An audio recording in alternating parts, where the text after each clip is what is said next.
Assalamu alaikum dear students.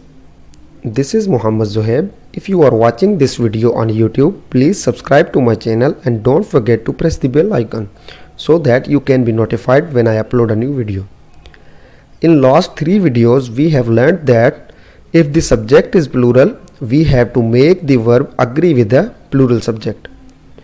लेकिन आज जो हम पढ़ रहे हैं ये पिछले 3 दिन से मुख्तलिफ इसलिए है क्योंकि बाज़ औक़ात हमारा सिंगुलर नाउन लिखा इस तरह जाता है कि इसके स्पेलिंग प्लूरल होते हैं।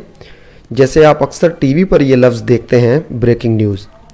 सो जब हम ये लफ्ज़ देखते हैं breaking news, does it mean कि एक से ज़्यादा खबरें हैं या एक ही खबर है? तो ब्रेकिंग न्यूज़ से मुराद है एक खबर, लेकिन न्यूज़ का वर्ड प्लूरल है क्योंकि इसके आखिर में एस आता है। So there are some singular nouns which are written in plural form. अब अगर हम एक ऐसे नाउन का इस्तेमाल करें एज अ सब्जेक्ट जो कि देखने में प्लूरल है, दैट डज नॉट मीन कि हम अपने वर्ब को प्लूरल कर देंगे। For example, mathematics is a dry subject for many. What is a dry subject for many? The answer is mathematics. So mathematics हमारा सब्जेक्ट है क्योंकि ये सिंगुलर है, एक सब्जेक्ट की बात हो रही है, तो हम लगा रहे हैं इसके साथ इज़। अब आप अगर मैथमेटिक्स को चेंज कर लें बायोलॉजी के साथ, तो biology is a singular subject, so biology is a dry subject for many. So हम जैसे बायोलॉजी के साथ इज़ लगा रहे हैं वैसे ही हम मैथमेटिक्स के साथ भी इज़ का इस्तेमाल करेंगे। This news is fake. What is fake? This news. So this news is a singular और इसके स्पेलिंग में एस ज़रूर आ रहा है, जैसे मैथमेटिक्स के स्पेलिंग में एस आ रहा था, लेकिन हमारी मुराद है वन न्यूज़, सो हमने इसका इस्तेमाल किया है। इसी तरह जब आप ये दिस देखेंगे, सो आप देखें कि यहाँ पर दिस लिखा हुआ है, यहाँ मैंने न्यूज़ के साथ दिस लगाया है। दिस क्यों लगाया है? ये डिमॉन्स्ट्रेटिव एडजेक्टिव जो है ये सिंगुलर क्यों है? क्योंकि news is singular. So this news is fake. अब थर्ड सेंटेंस है हमारे पास, politics is his area of interest. अब पॉलिटिक्स से मुराद क्या है? सियासत।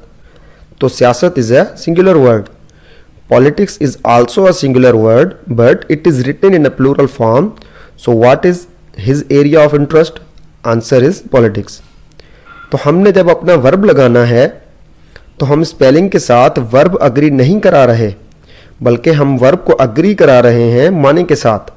What do we intend to convey? सो हम चीज़ को कन्वे कर रहे हैं, वो नंबर में सिंगुलर है, फॉर्म में प्लूरल है।